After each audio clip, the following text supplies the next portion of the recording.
I mean, So, it's terrifying. Quick, before you go, what is the anthrax story from 2001? Because I remember that. I remember how absurd it is.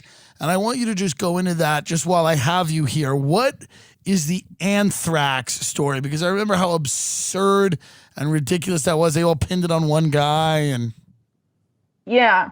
Wow. So that's not a quick thing to answer. right. And it's actually really important to go over it. So Yeah, you have the give me a time. little bit here, Yeah. because one of the things we've been hearing, a buzzword we've been hearing a lot lately, is dark winter. Right. Right? It's going to be a dark winter, darkest winter, and all of that. Well, in June 2001, there was a bioterror simulation by what is now the Johns Hopkins Center for Health Security, which also did Event 201 last year and things like that. And it was called Dark Winter, and it included former CIA directors, former FBI directors, and a lot of other prominent national security officials, and predicted a lot of things that would later come to take place just a couple months later during the anthrax attacks, including anthrax being sent through the mail, that anthrax letters would be received by members of the media, and also the initial narrative of the bioterror attack itself, which was that Saddam Hussein was working with Al Qaeda to enact bioterror, a bioterror attack on the U.S. This was all gamed out in June 2001, and then the anthrax attacks are revealed to the public in October 2001. And that was the initial narrative, that it was anthrax from Iraq. And that Al Qaeda had been involved in all of this stuff. Of course, it later was revealed that the anthrax used in the attacks was a strain exclusive to the U.S. military and had to have come from either a U.S. military lab or a U.S. military contractor. So the whole narrative that it must have been Iraq and Al Qaeda eventually started to fall apart. But a lot of people that had been involved in Dark Winter tried to run with that narrative for as long as possible. And what's also important is that in the period between September 11th and when the anthrax attacks actually took place, a lot of these people that had been involved in Dark Winter, like Jerome Hauer, for example, had apparent foreknowledge that anthrax was going to take place. So you have, for example, Jerome Hauer on the day of 9/11 telling people that they need to start taking an antibiotic to prevent anthrax infection. This was going on at Dick Cheney's office in particular. And then just a couple days after 9/11, Dick Cheney was personally briefed by the people that created the Dark Winter exercise about Dark Winter.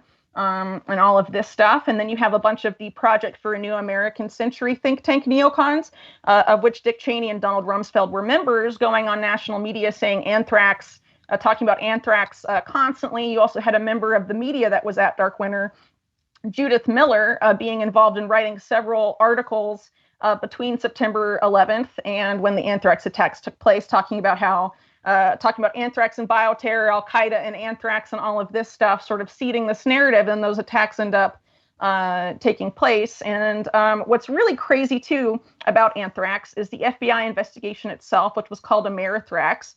It took them almost a decade to officially close that case. It was hugely criticized, not just by people at the National Academy of Sciences, but also by one of the lead investigators of the investigation for the FBI itself. Their lead investigator, Richard Lambert, actually ended up filing a whistleblower lawsuit saying that the FBI's investigation into the anthrax attacks was a giant cover-up. And that's from the guy that was investigating it for the FBI itself.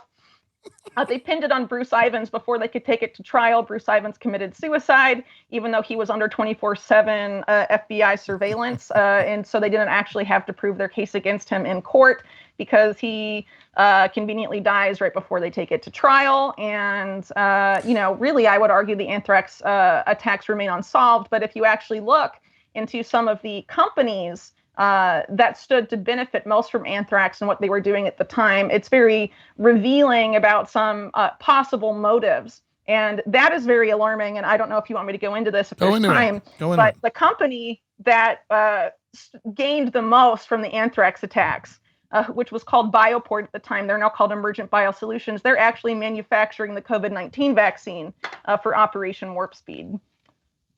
Fun. Yeah. So these anthrax attacks could have been just like a false flag to, like, let's get us into Iraq quicker. Let's start tying well, the weapons of narrative. mass destruction thing, right? So you had the big event of 9/11, but then it was a lot of the anthrax fear that conditioned people to think, oh, the terrorism in the U.S. is now going to be a way of life. Yeah, bioterrorism. Yeah, it wasn't enough 9/11. We needed the bioterrorism angle. I remember Time magazine, the sarin gas, you know, the Japan, the photos, like they were really pushing that narrative hard. And anthrax was, and a lot of those very prominent people involved with the cover-up of the anthrax attacks and in very shady positions in the lead-up to those attacks are also very involved in COVID-19 response right now. Right. One of them is the guy that was also very intimately involved in the Dark Winter exercise. His name is Robert Kadlec. He's currently the Assistant Secretary for Preparedness and Response at HHS and managing COVID-19 response on behalf of HHS. And he's the guy that gave the COVID-19 vaccine a complete liability. Anyone that administers or manufactures that vaccine can't be liable. And Emergent Biosolutions, the company I mentioned earlier, he used to be a lobbyist for them. And has been just involved in a lot of really crazy stuff over the past couple years, basically, huge conflicts of interest with that particular company, which has very shady ties to the 2001 anthrax attacks. How is the country that you're in doing with COVID-19? It's a mess. Yeah.